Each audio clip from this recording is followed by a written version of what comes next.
give you some entries of those CDs that you would take down? In the first series of The Lobby, Al Jazeera's investigative unit exposed the role of pro-Israel operatives in Britain. The headlines at 11 o'clock. Israel's ambassador to the UK has apologised after a senior diplomat was caught on camera saying he wanted to take down the Foreign Office Minister, Sir Alan Duncan. Sir Alan Duncan, who's a strong critic of Jewish settlements. An undercover reporter for Al Jazeera doing an investigation into Britain's relationship with Israel. This investigation exposes a covert Israeli campaign to influence British policy. The investigation led to the resignation of Shai Massot, a senior political officer at the Israeli embassy. Mr. Massot is also heard describing the Foreign Secretary Boris Johnson as an idiot. The diplomat in question no longer seems to be a functionary of the embassy in London. And so whatever he may exactly have been doing here, his cover can be said to have been well and truly blown. At the same time, Al Jazeera had been running a second undercover operation. Some of our reporters' covert filming was included in the first series of The Lobby. His identity became known. Tony had spent 5 months inside the pro-Israel lobby in the United States. He'd impressed colleagues with his understanding of the Middle East. You have the resourcefulness and the depth, to sort of think strategically about this, whereas most people aren't able to do that. A prominent Jewish online magazine described Tony as the perfect gentleman who became one of the town's best-liked Zionist activists. You did amazing work here. The guys don't stop talking about you. They still talk about you. Tony threw elaborate parties. And apparently anyone interested in telling a story about sinister Israeli influence in America's capital couldn't have asked for a better guest list.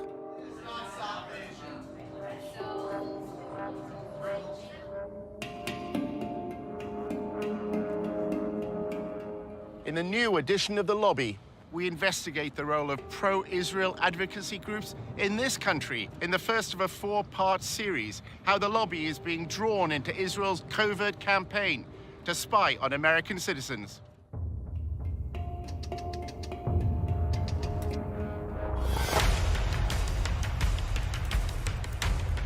Using an undercover reporter, Al Jazeera's investigative unit infiltrates one of the most powerful lobbies in the world.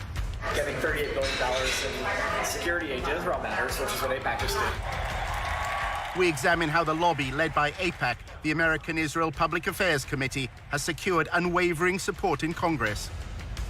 Congressmen don't do anything unless you pressure them. And the only way to do that is with money.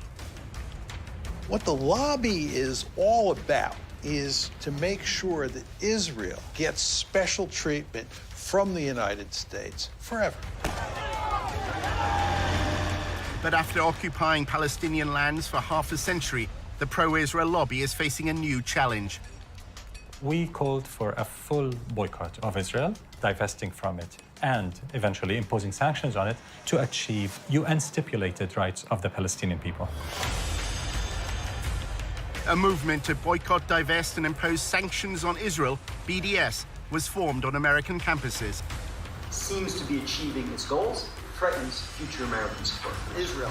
We believe in justice for all people. So that means the occupation has to end.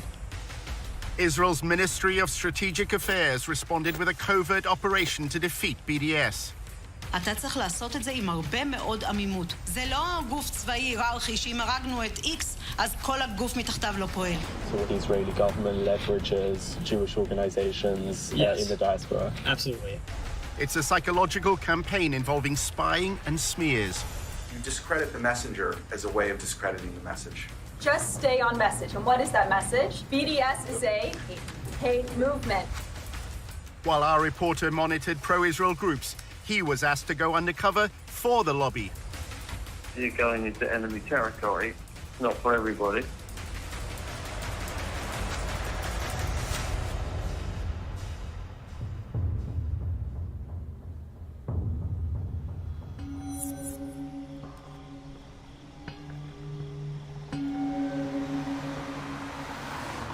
We are a different government working on foreign soil, and we have to be very, very cautious. We have 3 different sub-campaigns which are very, very sensitive. regarding data gathering, information analysis, working on activist organization, money trail. This is something that only a country with its resources can do the best.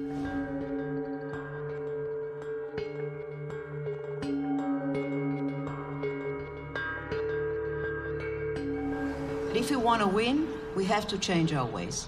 We have to think differently. And this is waging a holistic campaign against the other side. Take him out of his comfort zone. Make him be on the defensive. Israel is involved in a secretive influence campaign whose aim is to discredit its challengers in the West. In the Air Force, when you want to win, you have to have aerial superiority. If you want to win a campaign, you must have information superiority. And this is exactly the added value Israel capabilities, technological and otherwise, we can bring to the game, and we are working on that very hard.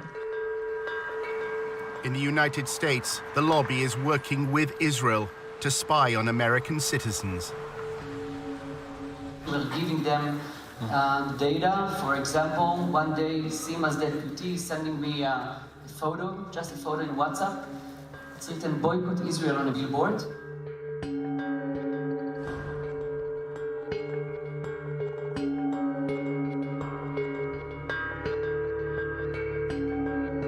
In a few hours, our systems and analysts could find the exact organization, people, and even their names where they live.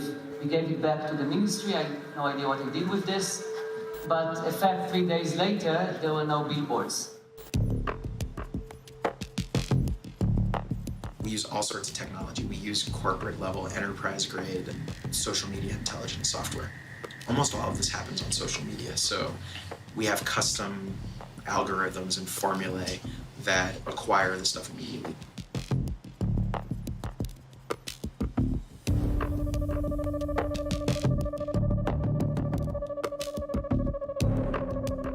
In terms of like information sharing, we did add the Ministry of Strategic Affairs to our operations and intelligence brief, which kind of goes back to how do we get information about what's going on in American college campuses.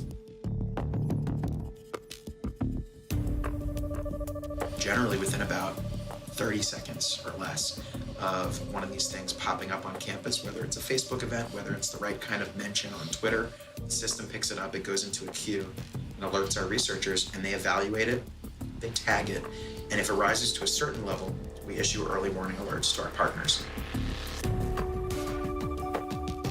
They operate through subterfuge, and they walk a very thin line between the legal and illegal in what they do in order to gather information and to smear their opponents and just ultimately destroy them.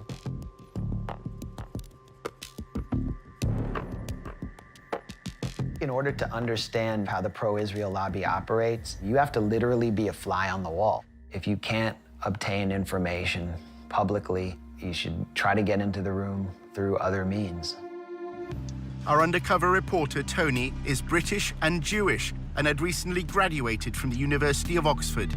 He wrote articles and presented himself as a strong supporter of Israel.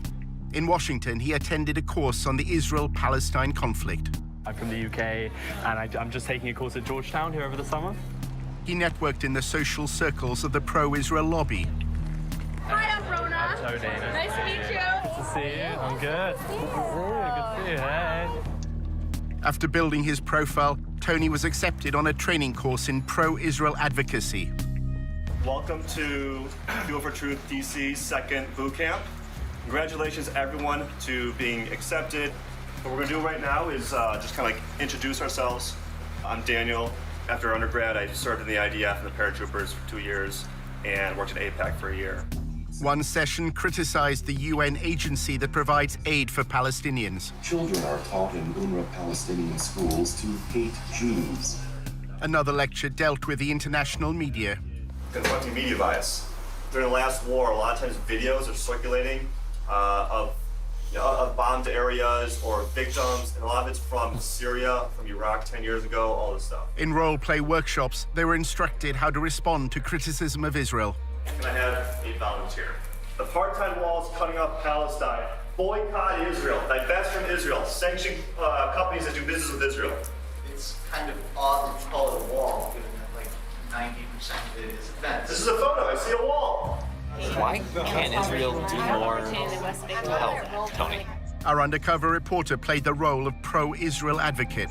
Israel's doing a lot to help the Palestinians. I say actually Israel is doing all the best that they can, but it's a tough situation. The businesses in Gaza can't freely send their trucks into Israel to sell their goods. I think you'll find that that's actually a misconception. They do allow their trucks, and what they don't allow is dangerous material. Okay, stop.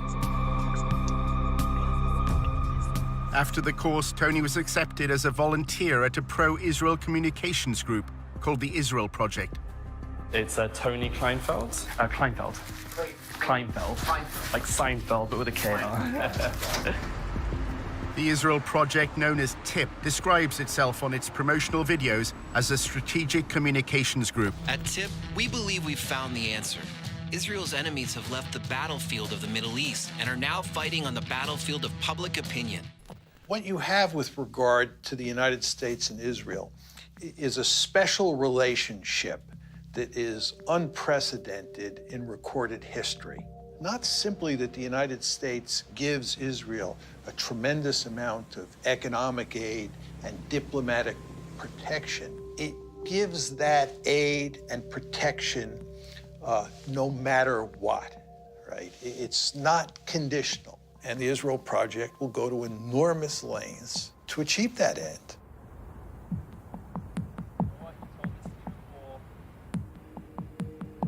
During his placement as a volunteer, Tony took notes on what he saw and heard in TIP's offices. He worked in what they called the war room, where media and communications are monitored.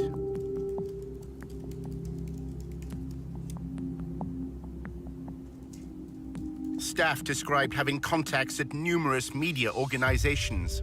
Their primary means of influence is by forging friendships with reporters.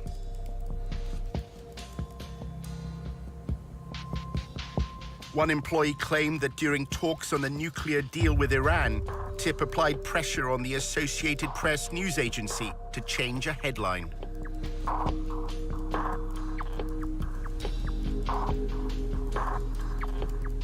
Tony read the Israel Project's annual report, which described TIP's mission as building an echo chamber for pro-Israel information. That means using the media to amplify and repeat TIP's messages, as well as what the report describes as neutralizing undesired narratives.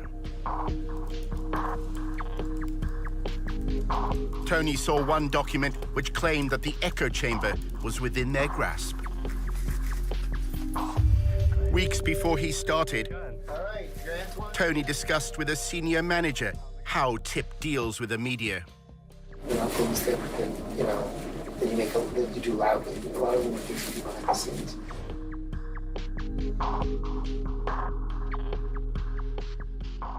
You can get a lot more done by making questions get asked by journalists. And if you create it from multiple directions at the same time through multiple journalists, then you create a kind of sense of crisis.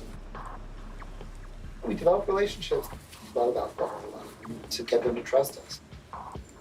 The basically messages on the following BDS is essentially a kind of a hate group targeting Israel. They're anti-peace. We try not to even use the term just because it builds their brand. We just refer to boycotters. The goal is to actually make things happen and to figure out what are the means of communication to do that. In 2005, Palestinian civil rights groups sought a peaceful means to protest against Israel's occupation. They identified goods from Israel and called for their boycott. The BDS movement was born. BDS adopted a nonviolent strategy because we think it is morally consistent and very effective against an enemy that is extremely powerful militarily. We called for boycotting Israel, divesting from it, and eventually imposing sanctions on it, as was done against apartheid South Africa, to achieve basic Palestinian rights under international law. Over the past decade, BDS has grown around the world. By campaigning for Palestinian civil rights in land controlled by Israel, BDS believes it has exposed a deficiency in the moral defense of the Jewish state. BDS is saying that what Israel has to do is treat the Palestinians in its midst the same way it treats Israeli Jews. The problem is that if Israel does that, there are more Palestinians, or there will be more Palestinians inside Greater Israel than there are Jews.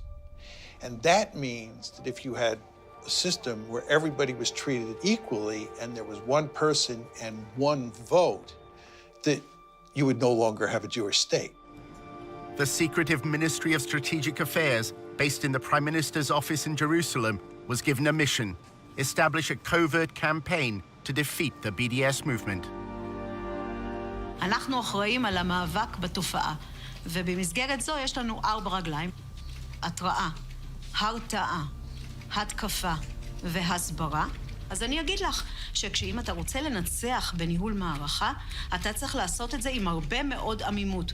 כמו שכשעבדתי על סוגיות צבאיות, כמו חיזבאללה, או כספי טרור, או סוריה, או כל מדינה אחרת שאיתה בעבר ניהלתי מערכה מולה כקמן. לא הלכנו ואמרנו לצד השני מה אנחנו מתכוונים לעשות. השארנו אותו בעמימות. Government ministers attacked me in person, one of them threatening BDS leaders with targeted civil assassination, and others threatening to revoke my permanent residency, along other threats. לא מעטים מבין מנהיגי ה-BDS מקיימים קשרים, קשרים כספיים, קשרים ארגוניים, קשרים אחרים, עם גורמים עוינים למדינת ישראל. תפקידנו, באמצעות הפעלת המודיעין, לחשוף את הקשרים האלה, ובהחלט באמצעות החשיפה הזאת, גם לדעת לפעול נגדם, לבודד אותם, גם להעביר מידע לאותם גורמים מודיעיניים בעולם וגורמים אחרים. ישראל חייבת לבצע סיכול אזרחי ממוקד במנהיגות למול פעילי ה-BDS. The campaign includes monitoring the activities of American students. אנחנו עכשיו למשל נמצאים בתהליך שלם של ליצור תמונה כוללת על הקמפוסים. אם אתה רוצה לנצח תופעה, אתה צריך לדעת להיות עליה בעליונות במידע וידע.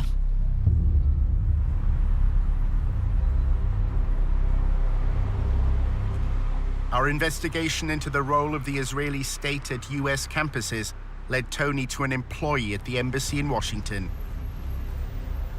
She's American, and her job is to analyze BDS activity for the Israeli government. So nobody really knows what we're doing, but mainly it's been a lot of research, monitoring BDS things and reporting it back to the Ministry of Foreign Affairs and making sure everyone knows what's going on.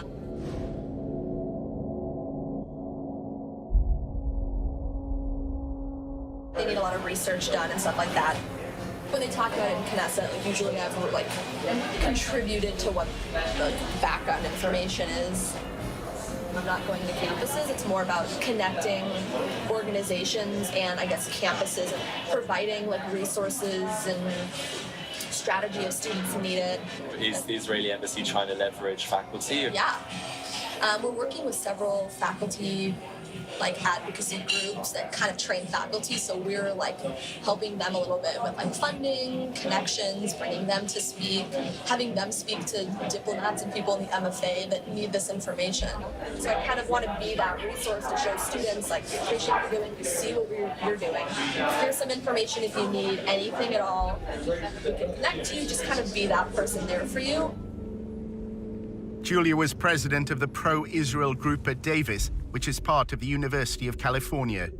Davis began as a center for agricultural studies, and its students are known as Aggies. I came to UC Davis, which had a reputation of being a really pro-Israel. Now it's the top 5 most anti-Israel schools in the U.S. Why not? Because of everything that happened in the last few years. It was just particularly bad. And there's a huge Muslim population in Sacramento, which is right next to Davis. The growing support for the BDS movement in Davis and the lobby's response to it is part of a narrative that's unfolding across America's campuses. Students for Justice in Palestine, or SJP, brought a divestment motion before the Student Senate. I was very, very nervous. The entire room was filled. I think we had about 600 students and people from the community coming in to witness this vote. I am here today because, quite frankly, I am ashamed. I am ashamed of my university for supporting apartheid genocide of my people in Palestine. I ended the speech with something along the lines of being on the right side of history and for the university to end its unethical ties with these corporations who were doing brutal things to Palestinians. We knew they were gonna win because our entire student senate was all pro-BDS and like they ran for that purpose and won for that purpose, and we've been pushed out of student government for months. Good evening. My name is Julia Rivkin, and I'm the president of Aggies for Israel. Students streamed the hearing online. The pro-Israel group also filmed it with another purpose in mind. Their videos would play a key part in the story that was to unfold in the days ahead. I was waiting to see what she would say. I was waiting for a blow to come my way, and that blow sure came. We have been ignored and disrespected year after year, but we have never been silenced. We are a beacon of peace and inclusion on a campus plagued by anti-Semitism. The talking points were that the resolution was anti-Semitic, that it was divisive. If it's divisive in the fact that you either support human rights or you don't, then so be it. The intolerance that spawned this resolution is the same kind of intolerance that has spawned anti-Semitic movements throughout history. The entire thing looked very rehearsed, very, very aggressive, almost comically so. Julia and her pro-Israel allies had already decided that they didn't want to debate. At 4 a.m. the night before, me and my team were like, you're gonna lead the walkout. And I was like, okay. And they're like, we're gonna film it just for our own purposes. I was like, totally cool. So when everything was happening, like we went into it knowing we were going to lose. So our strategy was how to like ultimately win while losing the vote. This is our victory. And we who are victorious need not legitimize the words spoken in this empty hearing. So if you are here tonight in opposition to this resolution, I invite you now to stand up, really stand up, and join me in walking out of this room. That was a wowing moment. To have them just stand up, everyone just kind of was like, what's going on? It was very shocking. As they were leaving, it was just a very big rush of relief to not have that tension, those bad vibes in the room. And so we started cheering, actually, and it was a great moment. If you're standing in the back, it looks like some seats have opened up. But the passing of the BDS motion proved to be just the beginning of a bigger story. In part 2, how the lobby worked to undermine the student decision. Those swastikas, who did them? We don't even know.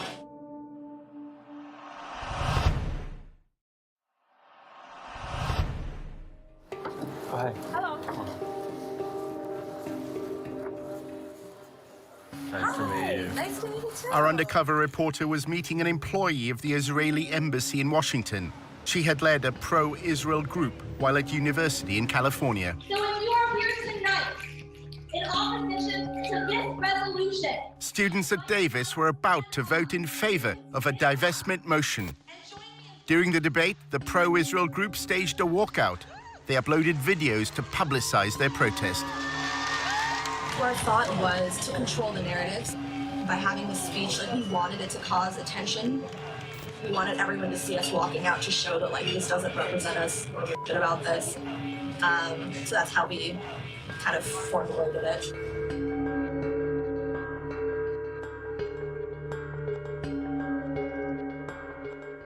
That day, all of us released like 50 op-eds in major news sources so that when people made a hashtag and like a whole thing trending, so when people opened their Facebooks, it wouldn't be them celebrating their victory, it'd be us sharing our stories.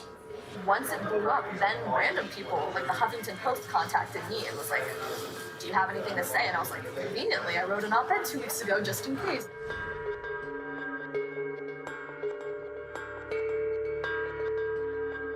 People who weren't involved in anything, like their entire newsfeed was Israel stuff, and like that was what we wanted, because that's how we got the word out there.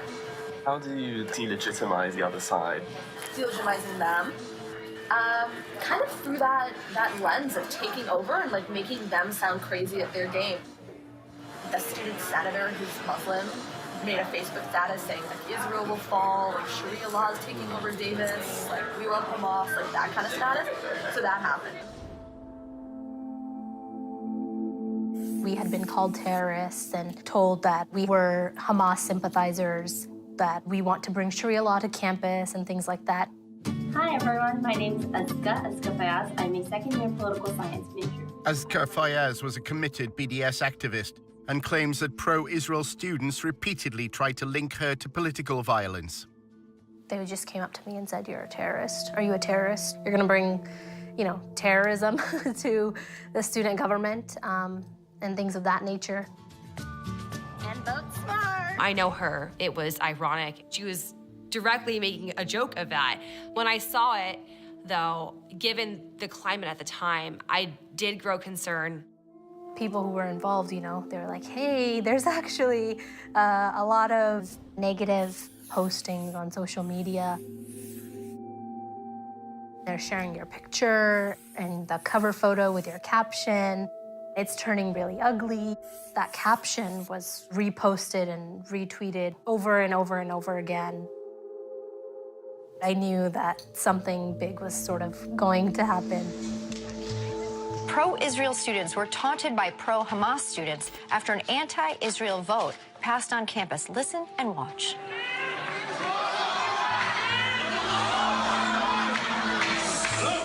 And right after the vote passed, a student senator posted this on Facebook.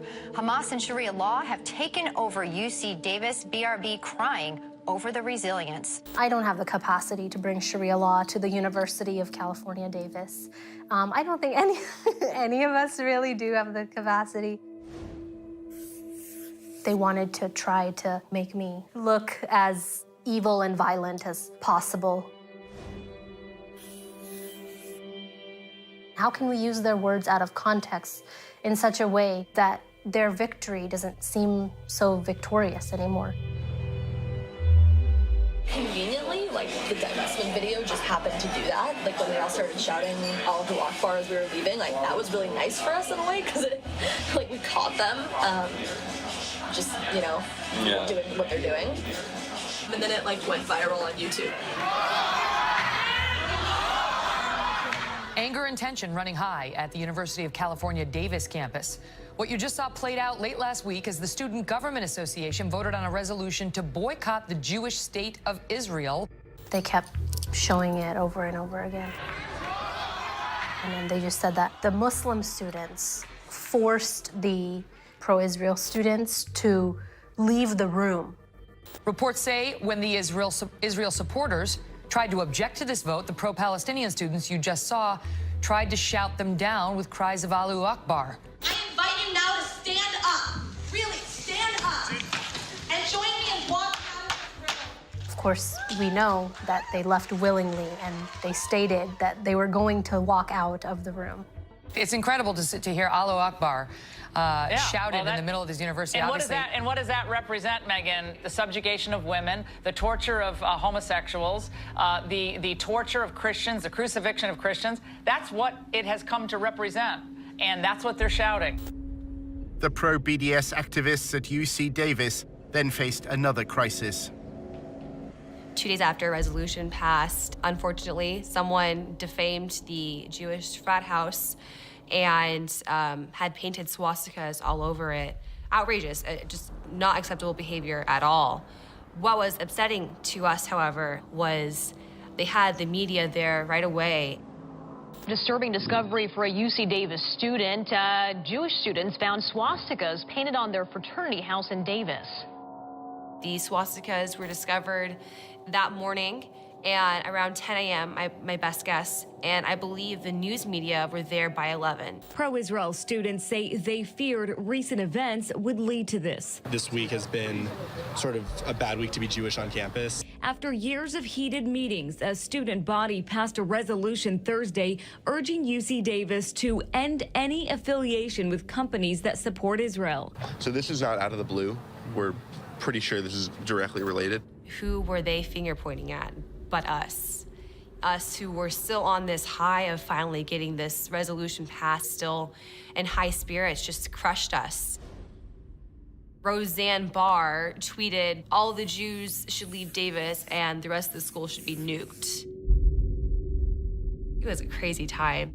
A general flooding of Islamophobia by the media.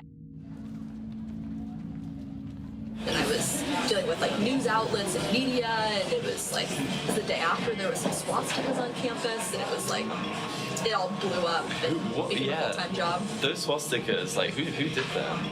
We don't even know. I think it's just some like random like white supremacist type people who just came, did it, and left. We don't think it was students. That's pretty surprising because it was very clear from their behavior towards us and their attitudes towards us that we had done some heinous crime to them and that we deserved to pay for it.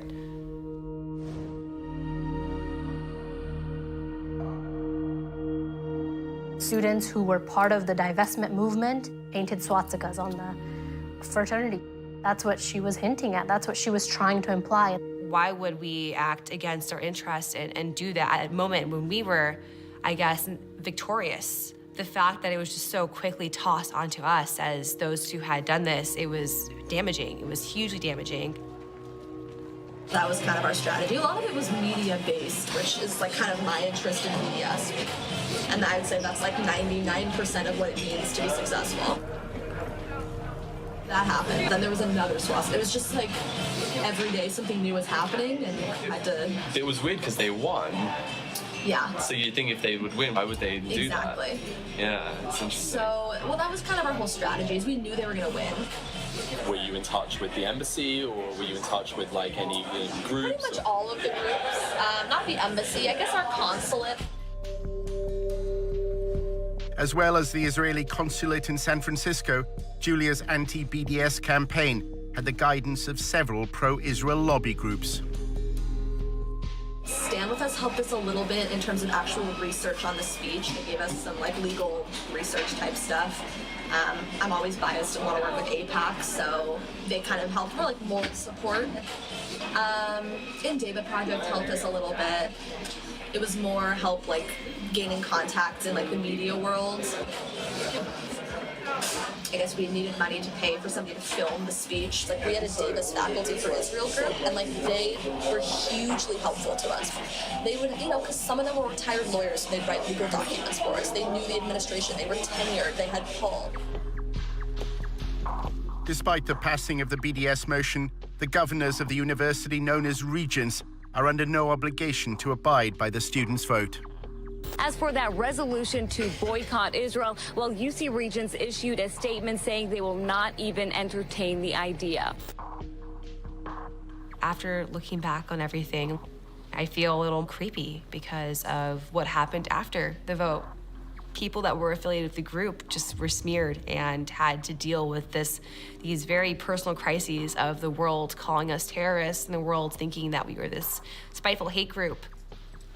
It's pretty unequivocal how organized they were, how brutal and ruthless that narrative was, and how it affected us in the end.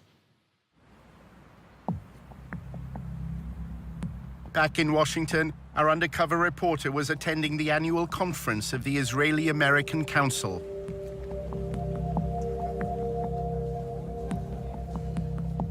The IAC's role is to connect American Jews to Israel.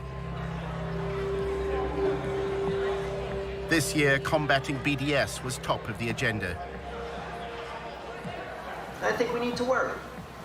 The polling isn't good, and all of you probably know it. If you look at the polls, the younger you get on the demographic scales, the lower support for Israel is.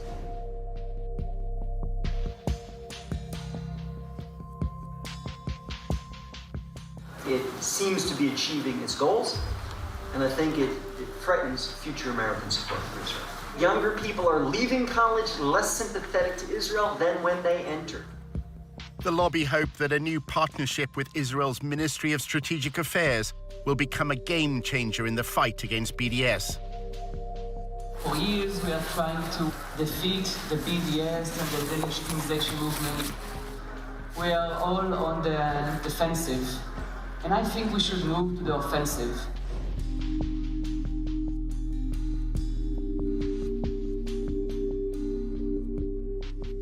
Using especially cyber and internet tools to try and defeat this ugly movement. I'm really honored to present my partners here, Brigadier General Sima Vakandil, the Director General of the Ministry of Strategic Affairs. Sima, please.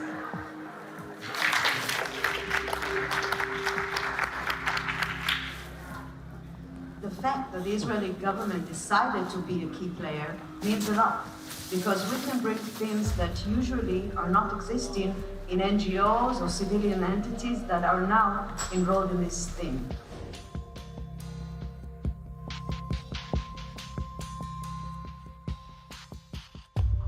The Israeli government can look at the bigger picture and actually create this coordination and cooperation.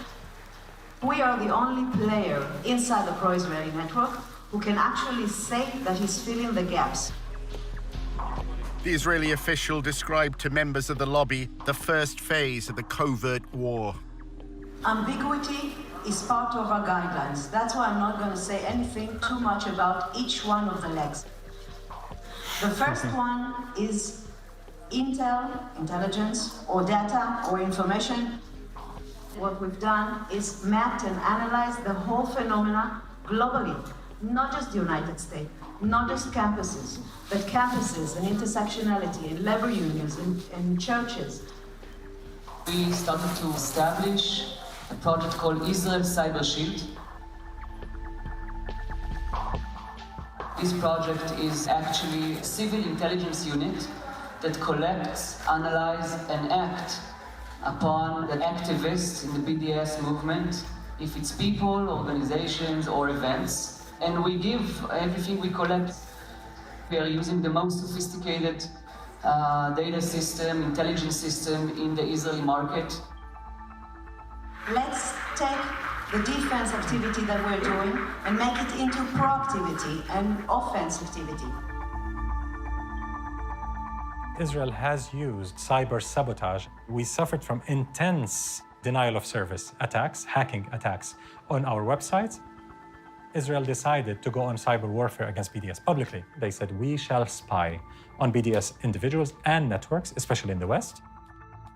We have not heard a peep from any Western government complaining that Israel is admitting that it will spy on your citizens. Imagine Iran saying it will spy on British or American citizens. Just imagine what could happen.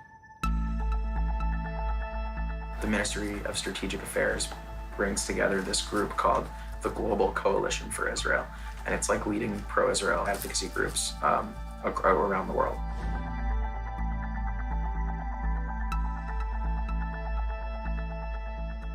My view and the view of Israel's Ministry of Strategic Affairs, which we coordinate with sometimes, we communicate with sometimes, is like Europe is lost and it's basically over. And like they're turning a lot of attention out of the US because they feel we're on your path. Can I join these? I'd love to. I don't know if you'd let me. But... It's like a pretty sensitive conversation, but it's going well. If China was doing this, if Iran was doing it, if Russia was doing it, there would be uproar. You would have Congress going after them, you would have hearings, you would have prosecutions. The question is, how does Israel get away with this?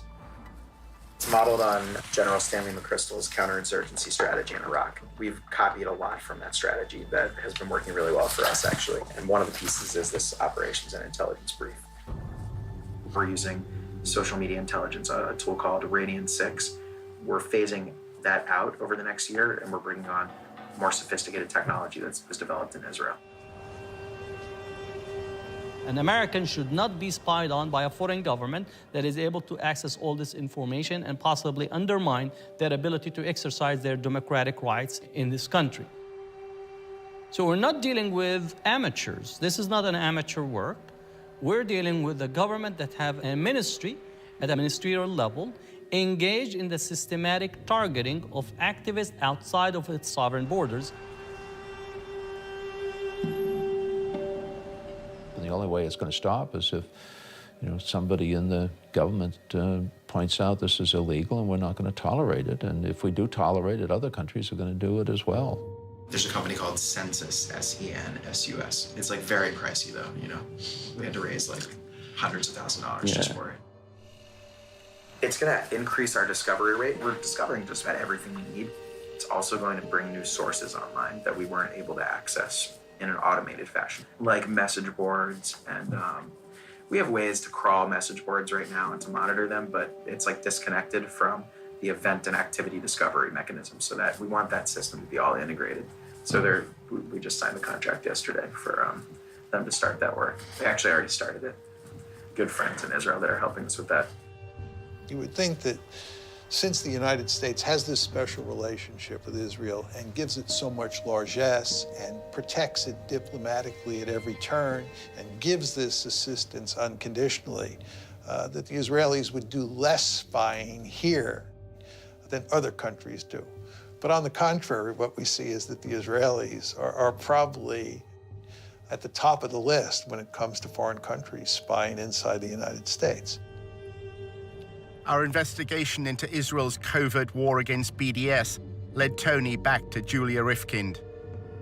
She's American, and her full-time job at the Israeli embassy is monitoring BDS. She summed up a typical day at the office. Gathering intel, reporting back to Israel. That's a lot of what I do. Is report back to the Ministry of Foreign Affairs, Ministry of Strategic Affairs, and make sure they have the right information. It's in Knesset of what's going on here. So that's why I do a lot of reporting. I talk to people from tons of organizations, just trying to get the information that I could to report back and kind of just talk through some of the issues with those people, see what their plan was, tell them maybe some ideas we've had, give them our support, the behind the scenes way. Wow, it just looks like the state of Israel is employing little spies, and you can't take a breath without Israel hearing about it. Julia spoke about her former days as a student. While at UC Davis, she was also an activist with AIPAC. The training she received from the most powerful arm of the pro-Israel lobby left its mark. I can immediately tell when meeting with somebody where they were trying to the way that I talk about stuff, obviously I'm an AIPAC training camp, activist, the way they call it. So I can tell when somebody's on Stand With Us or David Project or ICC or Hasbara, Camera, ZOA, I can kind of tell. She's been trained really well. She follows the commands that she has been given by these Israeli organizations, and she follows it really well. I pretty much, all of my friends work at AIPAC, all of them. So whenever we have events at the embassy, and there's we should invite AIPAC people, it's a joke that obviously I'm gonna be the one to write all the emails down. So whenever they're we have to submit names of lists for events, mine's 15 names and 14 of them are AIPAC. AIPAC encourages the students it trains to conceal any affiliation. When you're lobbying on behalf of AIPAC, you don't say AIPAC. You say I'm a pro-Israel student from UC Davis. And when you're meeting with students on campus, I would never say I am the AIPAC campus rep. I say my name's Julian, I'm a pro-Israel student. You don't need the title, you don't need the organization. AIPAC's involvement in student council elections is also kept secret. AIPAC attracts the more political students who are more interested in lobbying. We had campaigns and stuff like that. We dealt with student elections, very behind the scenes. They actually were found to have put cameras in the rooms where there were meetings going on. I liked meeting outside where there are no rooms and there are no possible cameras under the chairs or wherever they may have put them. I have several weird Facebooks. I have my fake Facebook that I follow all the SJP accounts. I have some fake name. My name is Jay Bernard or something. So it just sounds like an old white guy, which is the plan. I joined all these groups. A lot of people haven't added me. I mainly just wanted to see on the newsfeed what kind of articles they were sharing, just to kind of see what their internal dialogue was. Every single event that I put on, you would have these pro-Israel groups coming out before our guests even got there with their cameras, videotaping. Julia has no contact with her handlers in Israel. She writes her intelligence briefs.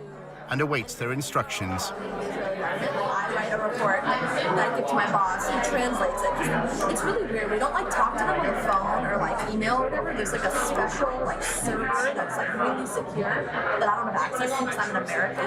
You have to have clearance to access the server. It's called cables. It's not even necessarily in Hebrew. It's literally cables. I've seen it. It looks really bizarre. So I write reports that my boss translates into the cables and sends them, and then they'll send something back, and he'll translate it and tell me what I need to do. If she believes it's spying on activists to suppress a free speech movement, then, peace be to her. And I hope she feels good sleeping at night being on that side of things. We're a group of student activists advocating for Palestinian human rights. And to think that we're so upsetting and threatening to a state is pretty awe-striking to me. Creepy, but also, I guess, makes me more proud of the work I did. It's nice kind of seeing what they're talking about. What do they say?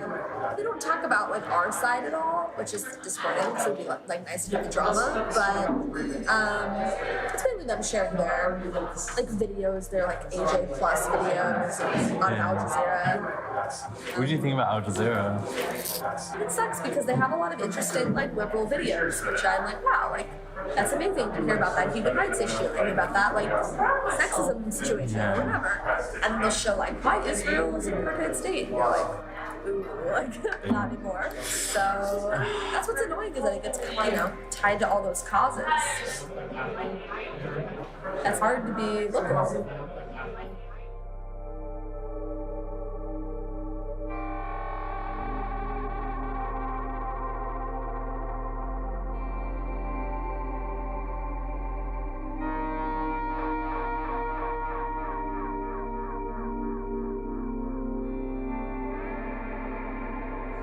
You represent that government. Yeah, I can't say anything negative about Bibi or the government because I definitely work for them. Not directly. I'm just a normal American.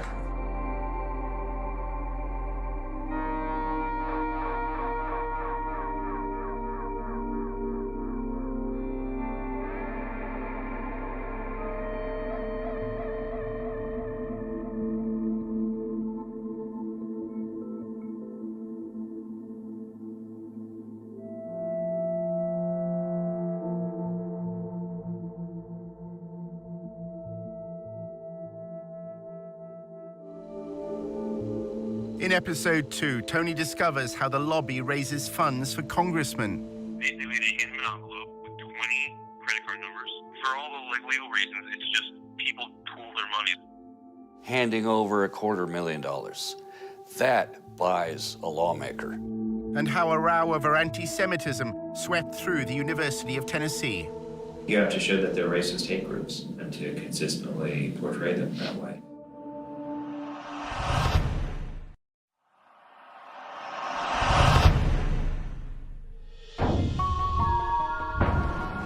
Previously on the Lobby USA, spying on American students, a worker at the Israeli embassy describes her remit to our undercover reporter. Gathering intel and reporting back to Israel. That's a lot of what I do. It's report back to the Ministry of Foreign Affairs, Ministry of Strategic Affairs. It's part of a covert campaign to influence America's youth. We have 3 different sub-campaigns: data gathering, working on activist organization, money trail. Wow, it just looks like the state of Israel is employing little spies. In the second of a 4-part series, how the pro-Israel lobby influences Congress. And as our undercover reporter gains greater trust, he is offered an extraordinary assignment.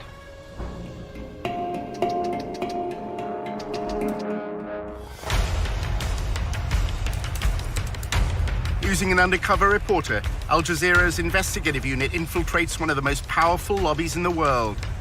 Getting $38 billion in security aid to Israel matters, which is what AIPAC is doing. We examine how the lobby, led by AIPAC, the American Israel Public Affairs Committee, has secured unwavering support in Congress. Congressmen don't do anything unless you pressure them. And the only way to do that is with money. What the lobby is all about is to make sure that Israel gets special treatment from the United States forever. But after occupying Palestinian lands for half a century, the pro-Israel lobby is facing a new challenge. We called for a full boycott of Israel, divesting from it, and eventually imposing sanctions on it to achieve UN-stipulated rights of the Palestinian people. A movement to boycott, divest, and impose sanctions on Israel, BDS, was formed on American campuses. It seems to be achieving its goals. It threatens future American support for Israel. We believe in justice for all people. So that means the occupation has to end.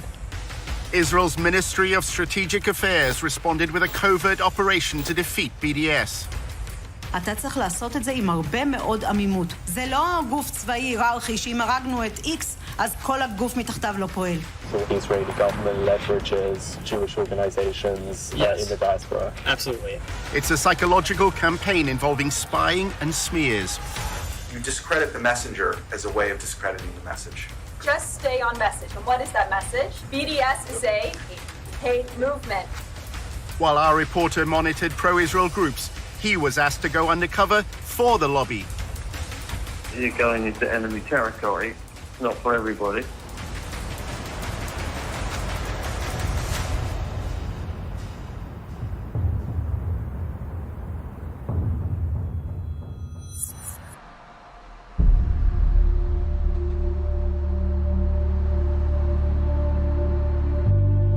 In Washington, Tony often socialized with younger members of the pro-Israel lobby. Here, the discussions are focused on influencing elites. Recent graduates appear to no longer care about debates they had at university. We try and go through student government and pass bills. I mean, you know, looking back on it now, it's all it's total crap. BDS in general, obviously. But also, it's just, I don't know, it doesn't do anything. I mean, fighting back against it has no practical effect. What has a practical effect is getting Congress to give Israel military aid.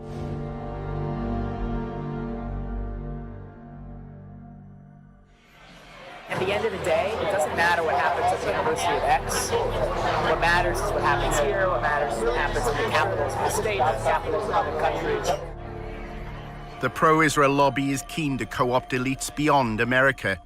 At a party organized by AIPAC, Tony met an intern at a public relations firm whose clients include the United Arab Emirates. The lobby apparently has allies in the Arab world. The American Jewish Committee is running a study tour to, it's either Dubai or Abu Dhabi, and they're talking about mutual cooperation.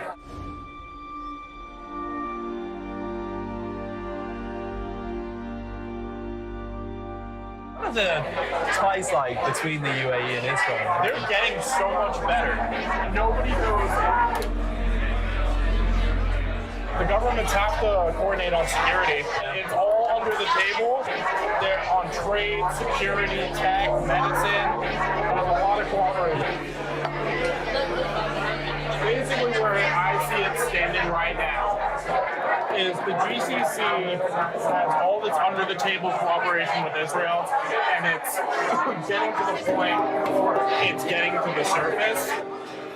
Does the UAE have a stake in BDS? They do run all the time the argument of Palestinian suffering and occupation. They do kind of toe that line, but that's because they have to save face in the Arab League. They're literally just trying to cover their bases. Are they actually helping out BDS in any way? Benefit from Israeli tech, so they're not going to boycott them. Why would they? Tony's boss at the Israel Project used to work at AIPAC, where debate about Israel's actions or Palestinian rights were rarely prominent. Does the war of ideas matter? I don't know. I know that getting $38 billion in security aid to Israel matters, which is what AIPAC just did. That's what I'm proud to have been a part of for so long.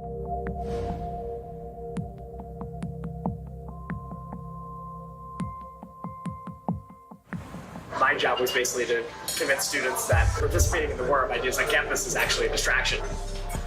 You can hold up signs and have rallies on campus, but the Congress gets $3.1 billion a year for Israel.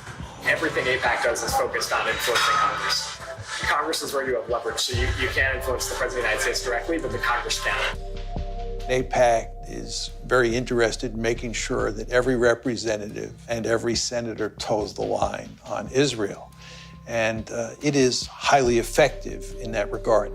That's why it's considered to be synonymous in many people's heads with the lobby. AIPAC's website shows members of Congress attending its conferences and declaring their support for Israel. And on behalf of Congress, thank you for sending a clear and unequivocal message to the world that the United States stands with Israel now, tomorrow, and always. I reject the BDS movement, whether it be on campuses in France and London or right here in the United States of America. To get elected in the American political system, you need lots of money.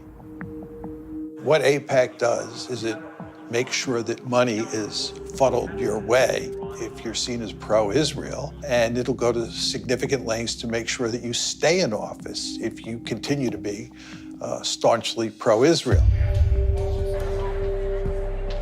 May God bless Israel. May God bless the United States of America. May God bless you all. Thank you so much. Thank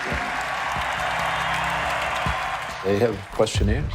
Anybody running for Congress is expected to fill out a questionnaire. And they evaluate the depth of your commitment to Israel on the basis of that questionnaire. Then you have an interview with local people. If you get AIPAC support, then more often than not, you're going to win. Jim Moran is a Democrat who represented a congressional district in Northern Virginia.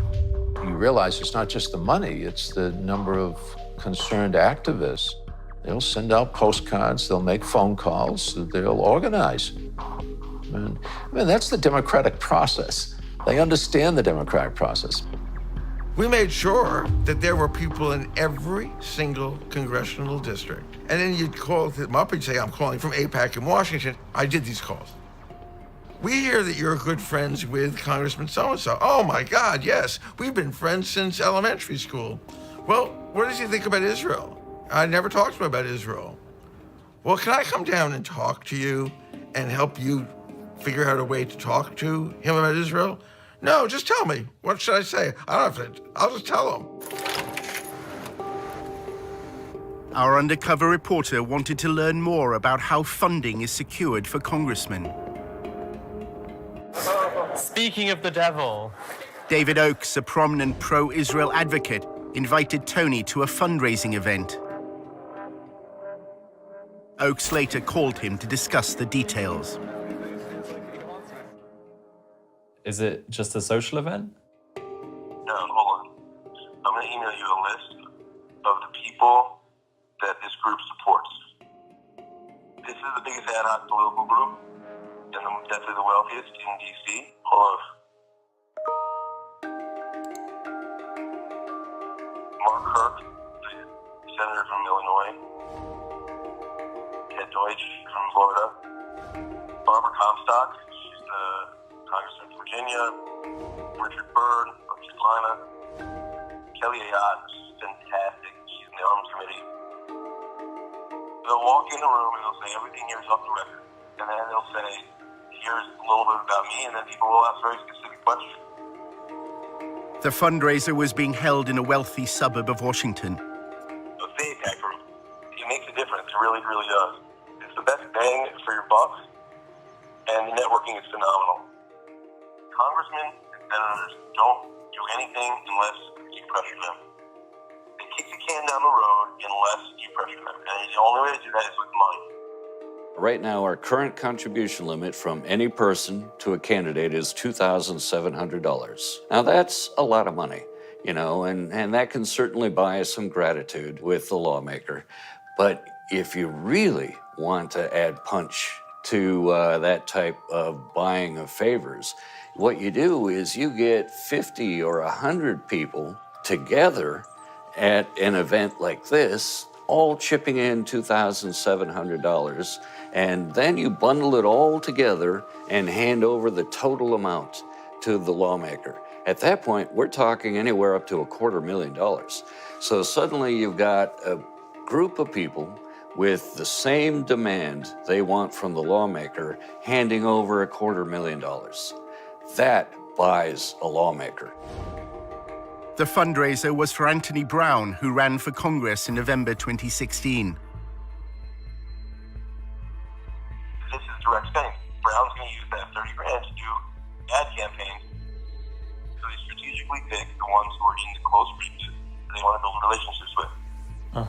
So we want the Jewish community to go face to face in a small environment, 50, 30, 40 people, and say, this is what's important to us. We wanted to make sure if we give you money that you're going to enforce the Iran deal. That way, when they need something from him or her, like the Iran deal, they can quickly mobilize and say, look, we'll give you 30 grand. They actually impact it. He's actually saying we're buying these office holders.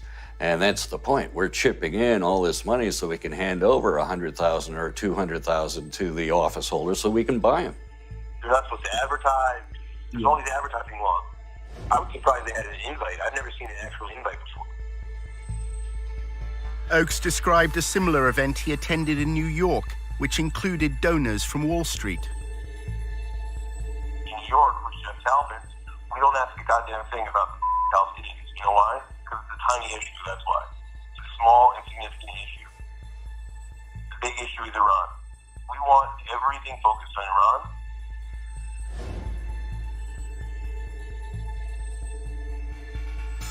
What happens is Jeff meets the congressman in the back room, tells them exactly what his goals are. And by the way, Jeff Talpins is worth $250 million. Basically, they hand him an envelope with 20 credit cards and say, you can swipe each of these credit cards for $1,000 each. There is a disclosure law that is designed to highlight whether there may be potential money laundering going on in events like this. And that is if the funds are earmarked. And that means the organization has to disclose who showed up at that event and how much each individual chipped in and what they handed over to the lawmaker. What's the name of the group that puts this on? It doesn't have a name. There's no name. It's an ad hoc political group. For all the legal reasons, people pool their money. What this specific group is doing to try to avoid that disclosure requirement, it isn't taking money and then putting it in its own account and then handing it over to the office holder. It's just collecting credit card information and then turning that over directly to the candidate. Therefore, it's not violating the earmarking law, and they're not reporting this. All we would see on the campaign finance reports are the individuals who contributed, but there'd be no record on those campaign finance reports that they worked together as a bundling group, that they were all at this event. All we'd know is person A gave $2,700, person B gave $2,700, and we'd have no idea they're working in tandem with each other. The one in New York is 10 grand over 2 cycles. It's a minimum commitment. Some people give a lot more than that. Whatever your commitment is. So like if you give 5,000, Jeff will ensure that we don't go over the 2,600. You know what I'm saying?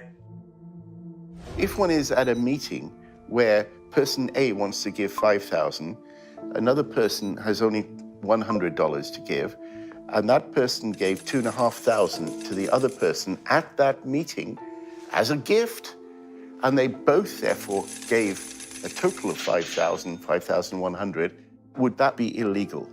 That would be illegal. That would be laundering of campaign contributions. The limit applies to the individual. And so each individual is subject to that $2,700 limit. And if any individual goes over that limit, they are violating the contribution limit. They cannot legally do that by laundering money through other individuals. If you give 5,000, Jeff will ensure that I don't go over the 2,600. You know what I'm saying?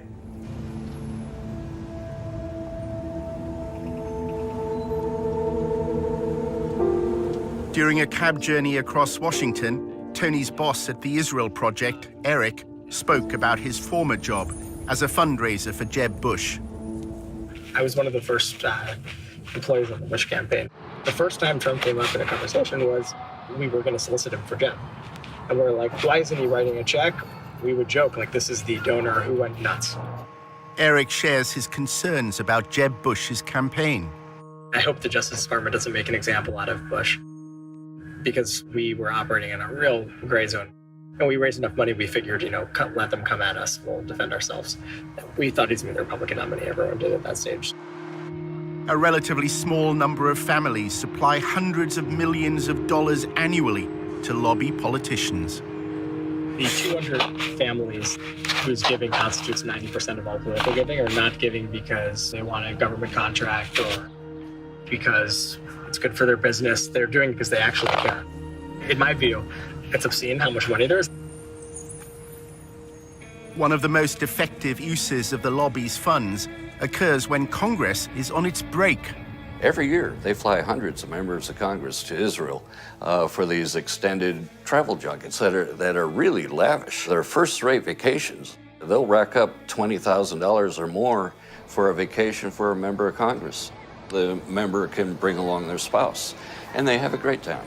You are told that Israel continues to be under siege from hundreds of millions of its neighbors who are Muslim and who hate Israel, who hate Jewish people.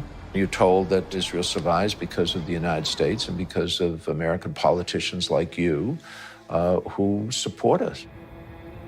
An attempt was made to change the law so that all expenses-paid trips would be considered a bribe.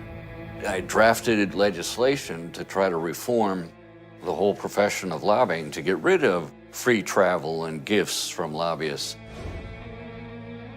The Honest Leadership and Open Government Act of 2007 significantly enhanced the travel restrictions that if you're an organization that employs a lobbyist, you can only provide a one-day trip for a member of Congress.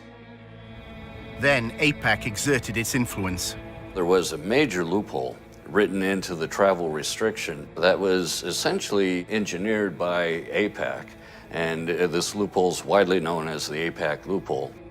The clause excluded educational trips organized by a charity that didn't hire lobbyists. AIPAC happened to be affiliated to such a charity. It doesn't have an office, it doesn't have any employees, it's just a tax form that they filed. Gifts of dinner, gifts of wonderful resorts to stay at, gifts of entertainment, all of which is packed up into one of these trips, is a very, very effective tool at influence peddling. Most of our donors were like nudniks, like schleppers. The quality is starting to improve. We're attracting more impressive people. Until recently, the people we're attracting, is the guy who's wealthy, gives away $25,000 a year, $10,000 is to us, and this is his hobby and full-time job, and he won't shut the up or stop calling. We're finally starting to expand into the class of donors that AIPAC has, which is like the more elite, easier to work with, smart, strategic, writing big checks kind of money. It takes just as much time to get a $10,000 check from someone as it does getting $500,000. The money raised by AIPAC doesn't just fund congressmen who support their goals.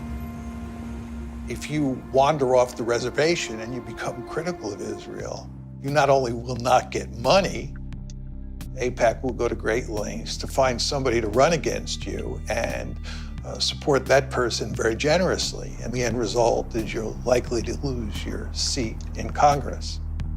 They threaten. They immediately threaten. Even if they know that AIPAC can't defeat them, AIPAC can make their lives more difficult. They can make sure that their next town meeting or something, some members of the Jewish congregation jump up and say, but you're anti-Israel. In 2002, AIPAC was lobbying Moran to vote for the invasion of Iraq. The executive director of AIPAC said that his most important accomplishment was securing the authorization for the use of U.S. military force in Iraq. AIPAC was pushing it very hard. Why does AIPAC benefit from the United States going to war? The United States getting involved in wars in the Middle East is ultimately in Israel's interests, because we have a stake in the region. Congressman Moran refused to vote for the invasion, as AIPAC requested. There are compelling, fundamental reasons why this body should oppose this resolution. Then at a public meeting, he was asked a question. A Jewish woman actually stood up in a town hall. She said, why aren't more Jews involved in the marches against the war? I said, if the leaders of the Jewish community were opposed to the war, I think that would make a difference. The lobby reacted, claiming this was evidence of Moran's belief in a Jewish conspiracy that was leading America to war. There was a conservative rabbi in my district who was assigned to me, I assume, by AIPAC.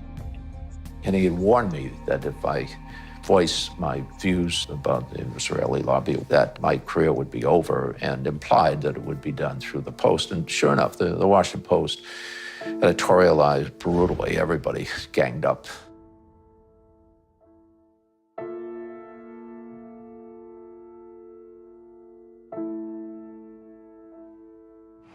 So what are the main outlets that TIP work with? Washington Post is the biggest one. Okay. Isn't that like just down there or something? Yeah, it's actually that building. Moran claims the Washington Post's editorial board has a close relationship with AIPAC. The principal editorial board of the Post itself has been a very effective instrument because they've been able to maintain their credibility. And it's a great paper in every other way. But because they have such credibility, they're extremely effective. Everyone knew he wasn't anti-Semitic. Anti-Semitism has come to mean anti-Israel. The AIPAC crowd doesn't really care very much about whether or not a person likes Jews or wants one to move next door. All they care about is what their position is on Israel. Both of my daughters married Jewish men. My grandchildren are Jewish. Anybody that considers me anti-Semite is ignorant.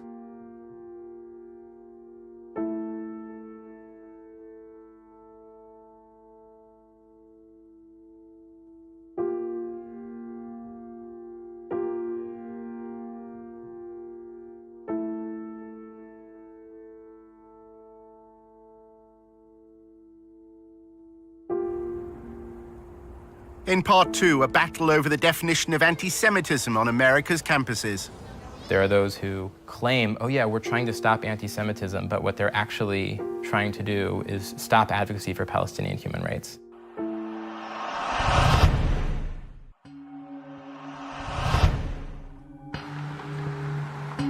In part one, our undercover reporter discovered that many young people in the pro-Israel lobby have given up debating the BDS movement on campus. We try and go through student government and pass bills. I mean, looking back on it now, it's all it's total crap. Fighting back against it has no practical effect.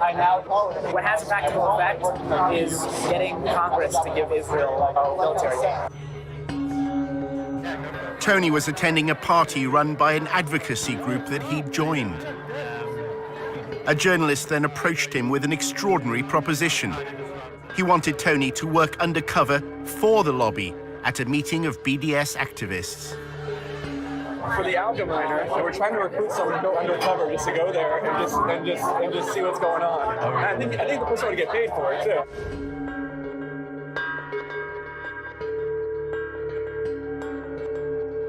Yeah. Someone's gonna sign up, do that profile, just kind of like see what's going on. Higher up, they sent me an email today that like, you know anyone who can do this. For some reason, he popped into my head.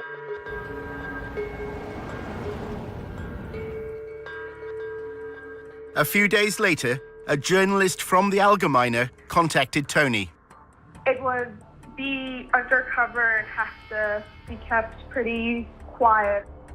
We would like to have some recording device on your person.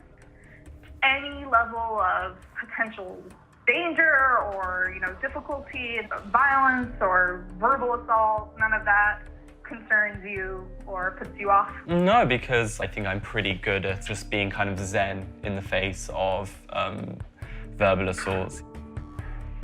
The Algeminer claims to be the fastest growing Jewish newspaper in America. It pays particular attention to events on college campuses. We're working on a project now about ranking U.S. universities and colleges in terms of their anti-Semitic and anti-Israel activity. We have a campus bureau that monitors this sort of behavior and these incidents and these campaigns all day long, all week long. The Allgemeine often reports that anti-Semitism exists amongst pro-Palestinian student groups. The language that comes from those arenas move into that sphere of the new anti-Semitism, which is anti-Israelism. And that's a big focus at the Campus Bureau, looking at the blurring of those lines and where those boundaries have eroded. As journalists, right, exposure is the goal, exposing truth. In August 2016, a story in the Allgemeine caused waves in Washington's pro-Israel circles. The thing that I'm working on, you might have seen the news recently about a cesspool of anti-Semitism at the University of Tennessee.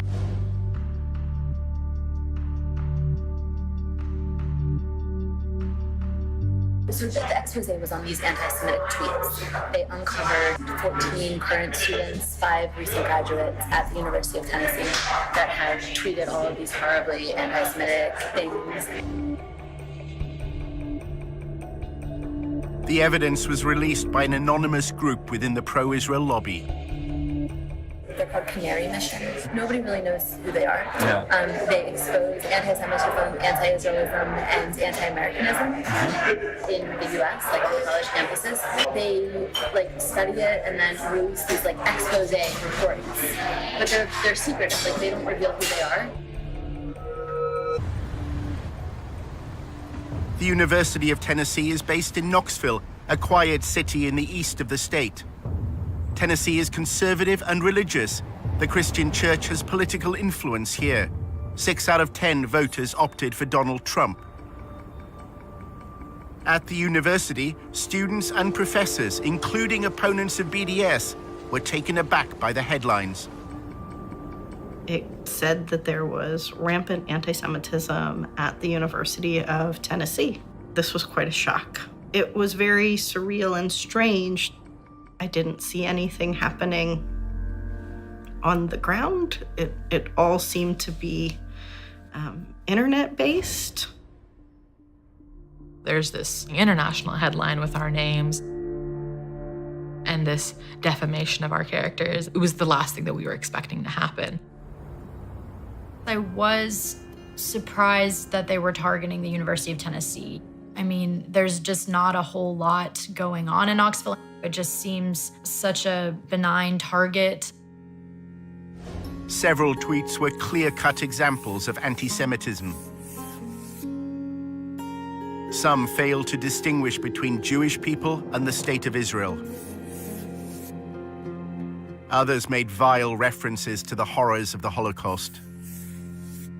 There were definitely some very anti-Semitic things said, but it seemed to be by a limited number of students. Those tweets are horrible, and that should not be supported by anybody. One of the students, there were tweets from when they were 14, 15, and 16 years old. People do and say stupid things. Students who were campaigning for Palestinian equal rights were immediately suspicious, believing the Allgemeine had another motive in running the headline. The way that I saw that article was that to discredit some of the work that we were doing, they threw in these people who are a part of the Muslim community or a part of the Arab community around Knoxville, and things that they had said, things that they had done. They were very old, a lot of times before people had gotten to college. I think this is just old stuff that's being dug up for lack of any other material. I was really horrified that you had essentially this blacklist of students. The list included Summer Awad, a Palestinian American. She was accused of supporting terrorism after sharing a Facebook post. In that image, I mean, all it is showing different tools of Palestinian resistance. One of them's BDS, one of them's stones, and the one that they circled happens to be the knife. They obviously have much bigger weapons than the Palestinians can even imagine having, but they're just able to frame this image of violence and to frame this image of defending themselves. Shortly after being named by Canary Mission, posters and flyers linked BDS supporters to Hamas. There was a list of most of the names of the students that were mentioned in the Canary Mission. All I kept seeing were flyers all over the place. Like, they'll put it on cars, they'll put it on side tables in the student centers and stuff like that. That kind of scared me, to think that there are actually people physically on campus posting these things. Back in Washington, Aviva is drafting a letter to the University of Tennessee on behalf of the Brandeis Center. They want the university to take a stand. We're telling them that basically they need to issue a stronger statement. They need to investigate the students that were involved. They need to offer education and training, things like that. In addition to drawing attention to those responsible for anti-Semitic tweets, their orchestrated release served another purpose. It's part of a wider campaign by the pro-Israel lobby. The problem right now, I think, on universities is that administrations don't realize that anti-Israel statements or anti-Zionist statements often are also anti-Semitic. To find out what anti-Semitism means for the lobby, Tony visits Aviva's boss at the Brandeis Center for Human Rights in Washington. Despite its name, it's a pro-Israel lobby group. Hi. It's great to finally meet you. Really good to meet you. Kenneth Marcus is involved in the lobby's attempt to redefine anti-Semitism in a way that could include criticism of the state of Israel. Right now, the challenge is that there are people who say, you know what, anti-Israel politics have nothing to do with anti-Semitism. Well, you've got to show that they're not the same, but they're not entirely different either.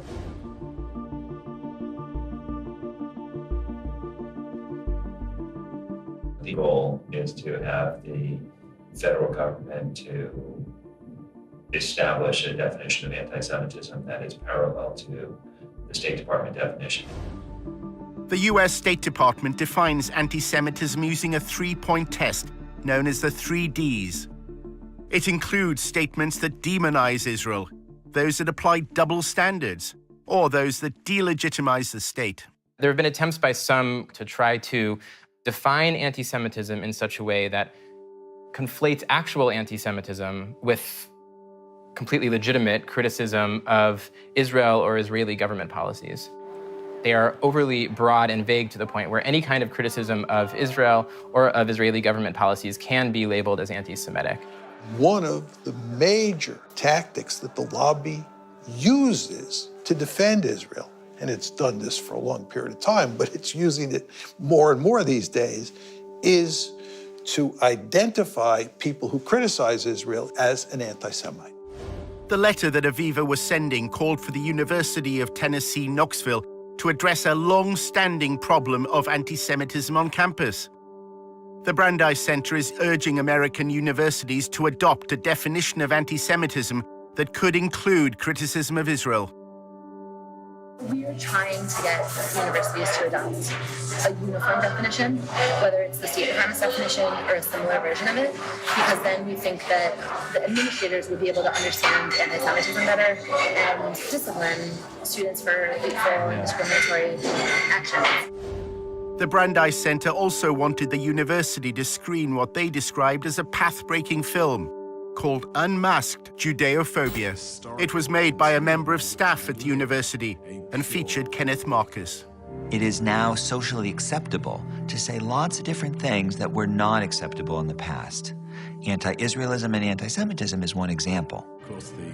It tries to make the claim that Muslims have adopted Nazi-like anti-Semitism and are going to essentially lead the next Holocaust on the Jews. The film positions anti-Semitism at the heart of the BDS movement. It was not sponsored by the chancellor, but it was held at the law school, and Ken Marcus did attend. It was screened on the day that commemorates victims of the Holocaust. The film was not appropriate for Holocaust Remembrance Day. As a scholar of the Holocaust and anti-Semitism, I would just say the film's conclusions didn't meet scholarly standards. Exactly why Washington's pro-Israel lobby is concerned by events in Tennessee is at first hard to understand, until one considers the growth of evangelical Christianity in the southern states. Tennessee is a Bible Belt state, and the capital of Tennessee is known as the buckle of the Bible Belt. And that good old Southern Christian culture is very strong here, and a big part of that has now become this rhetoric of Christian Zionism.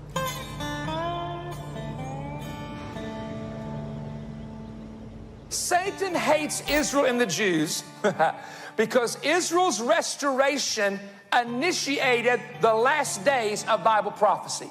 Christian Zionists believe that for the end of times to come, for Christ to return, it's necessary for Israel to control all of what was historically considered to be Israeli territory. Based on prophecy, Jesus Christ could never return for the church to resurrect the dead in Christ until Jerusalem was first in the hands of Israel and the capital of Israel. Christian Zionists and Christian organizations that lobby on behalf of the Israeli government, a lot of them have a theology which I think is in many ways anti-Semitic. The Jews have to leave the West. It says in your Bible, God will bring them back to Israel from the West. It instrumentalizes Jews in such a way that their goal is that all Jews around the world will leave where they live and move to Israel, because in their theology, that is what will lead to the coming of the Messiah again, and then all of the Jews will convert or will all be killed. Leaders of the Christian Zionist lobby threw their weight behind the Trump election campaign. I have been asked 101 times plus, why do you think Donald Trump won? And I have an immediate answer: because he was the only one that was blessing Israel. The evangelicals flooded the voting booths this time like at no time in our history. And a lot of the laws that are being enacted in those states that are pro-Israel, anti-BDS, are coming about in part because there is so much sympathy for Israel in that community, which has a lot of political power. Senate Joint Resolution 170, bipartisan resolution to condemn boycott, disinvestment, sanctions movement, and increasing incidence of anti-Semitism. In 2015, Tennessee became the first state legislature to condemn BDS. It's the result of the lobby's attempt to use legal means to quell BDS on campus. In recent light of anti-Semitic things that have happened here in Tennessee on our college campuses, we are just expressing our support as an ally for the state of Israel. And with that, I renew my motion. Made it seem as though there's this huge Palestinian liberation movement happening in this state. That's the way that it was presented at the legislature, was that we need to stop this before it takes over our state. There's an intensive effort by Israel and pro-Israel groups to get governments, universities, legislative bodies to adopt a definition of anti-Semitism that includes criticism of Israel and its state ideology, Zionism. We're the space where a lot of these things are initially brought and tested. The rough drafts, like the beta version, comes here, and then you'll see that same bill go into another legislature the following year. According to their definition, if I say to you that I believe that instead of separate Israeli and Palestinian states, there should be a single state where Jews, Christians, Muslims, atheists, everyone has full equal rights, the way they do under the Constitution of the United States, that would make me an anti-Semite because I'm denying Israel's right to be a Jewish state. How to define anti-Semitism? I would say hatred, discrimination, violence, animus towards Jews for being Jewish, I would say, is the broadest definition of anti-Semitism. They have created this perverse definition of anti-Semitism where calling for everyone in Palestine, Israel to have equal rights is somehow an attack on Jews.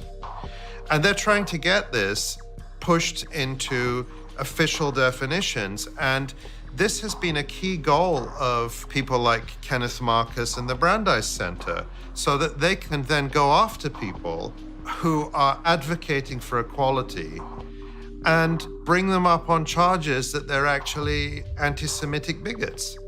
You have to show that they're racist hate groups, and that they are using intimidation to get funded, and to consistently portray them that way.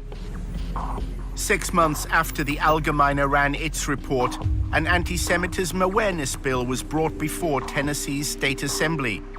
The bill incorporates the 3Ds definition, which can include criticism of Israel. Kenneth Marcus gave evidence. When I had read a newspaper article in a major national Jewish newspaper indicating some issues, we independently verified several different issues going on with blogging, I think it was Facebook entries, Nazi-type references to Jews, and the need to kill Jews. They may have dealt with that, but it seems to me it's an indication that the problem is here. In order to create enough sort of political momentum and hysteria to get these bills through, you need to show that anti-Semitism is rife on campuses. You see groups like the Brandeis Center jumping on headlines which are very dramatic and very scary. Incidents like the one that they claimed happened at the University of Tennessee are certainly helpful in a political sense if you're trying to push legislation like that through. A right to exist. Aviva Vogelstein also traveled to Tennessee. If a student on a campus says, from the river to the sea, Palestine will be free, meaning that from the Jordan River to the Mediterranean Sea, there will be no state of Israel, that would be considered anti-Semitic. Another example would be when students on campus chant things like, Intifada, Intifada, we support the Intifada. That's calling for, an Intifada is calling for violence against innocent Israeli civilians. And that is an incitement to violence. And it's calling for demonization and delegitimization of Israel. 7 months earlier, when Aviva was writing the letter to the University of Tennessee, she was talking to a leader of the Jewish community in Knoxville. It seems that she told Aviva that the University of Tennessee doesn't have a long-standing problem of anti-Semitism. She's like, I've been on campus for 10 years and there have been no actual incidents of anti-Semitism. These tweets are obviously disgusting and need to be addressed. It's very misleading that they're calling this a cesspool of anti-Semitism. Jewish students at the University of Tennessee repeated this sentiment before the state legislature. When people say things like we're experiencing anti-Semitism, it hits us pretty hard. When we were told that this was being said about our university and the climate at our university, we were really confused because we had never heard any form of anti-Semitism that was happening on our campus. So this was kind of, the first thing to come to us. So if we're the students who are supposed to have been affected by this so-called climate, you would think we would kind of know about it before. There's no evidence that there's sort of an atmosphere of intimidation against Jewish students. Once you look behind the headlines at Tennessee, that's what everybody said. I think it's important to highlight that any allegations that this bill is based off of, those allegations are purely external allegations, meaning they're coming from all over the country except for Tennessee. Everybody agreed on that. The only people who didn't agree were the people coming from outside the university, Kenneth Marcus and others, who have the agenda to present the University of Tennessee and other campuses as dangerous places for Jewish students. One of the consequences of the allegations of anti-Semitism has been to temper activism for Palestinian equal rights.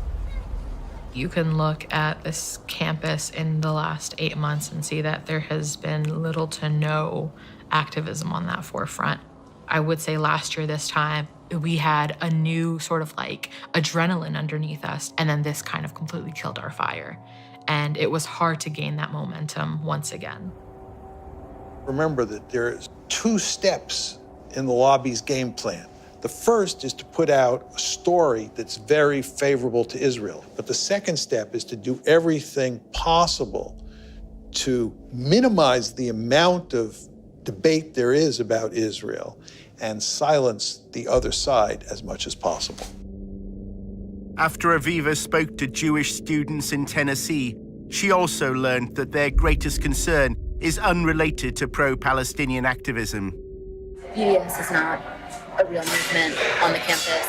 Students for Justice in Palestine, which has like a large following nationwide, has like very few active student members. We mostly only have problems with Christians trying to proselytize the Jewish students, because in the South of this country, everyone is so like, it's like all evangelical.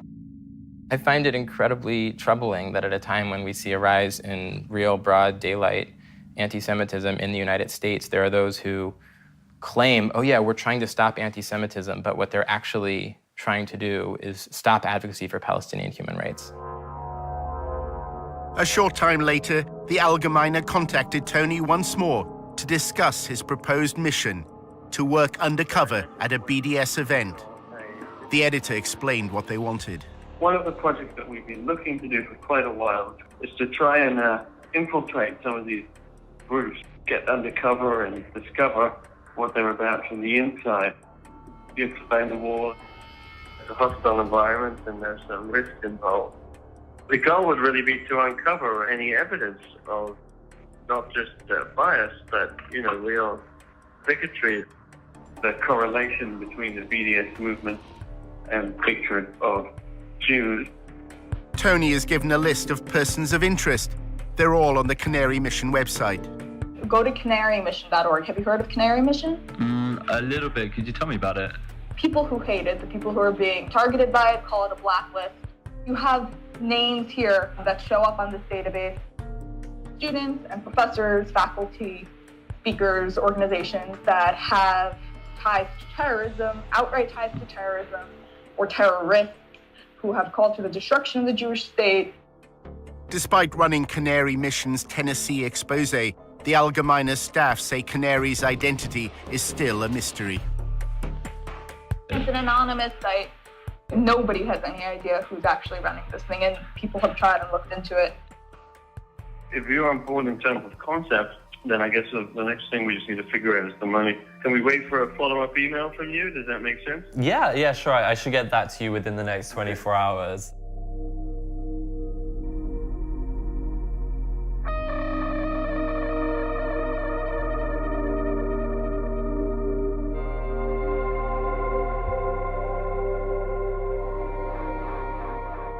Coming up in episode 3 of The Lobby, how anonymous websites smear pro-Palestinian activists on campus. It was really an attempt by people who didn't know us to think, maybe I can destroy this marriage at the very least. It's psychological warfare. Drives them crazy. They're terrified of Canary Mission. And we reveal for the first time the people behind Canary Mission.